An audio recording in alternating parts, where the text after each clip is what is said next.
The cutest New Year's Eve movie that you've never seen or even heard of is 1939's Bachelor Mother, starring David Niven and Ginger Rogers. It's also one of the wittiest and most romantic screwball comedies I've ever seen, and as often happens, I don't understand why this isn't a classic that film fans get obsessed with every year. It stars Ginger Rogers, who you might know from her mini-movies with Fred Astaire, as an employee in the toy section of a New York City department store, who is simply one of many seasonal employees asked not to come back after the holidays. But on her way home from receiving the crushing news, she sees a baby on the stoop of an adoption center, and afraid that the baby will get hurt, she picks it up and helps take it inside, only for then everyone to believe that she is the mother. And that right there is the whole trouble, because the adoption center calls her former employer, and her boss, played by David Niven, also from this point on believes she's the mother. And from that point on, the question for her becomes,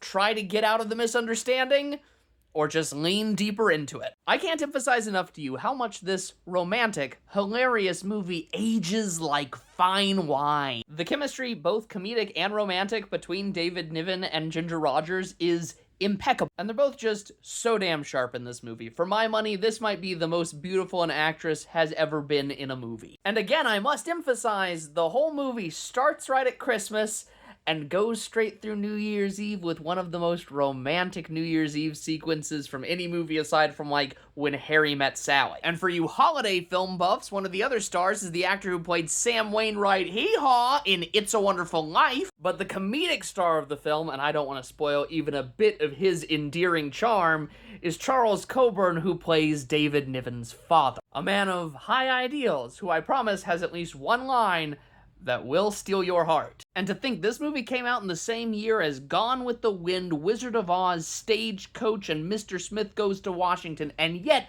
it has not enjoyed the legacy of love that those other movies have. But this year, with your curiosity, is the year we can change that.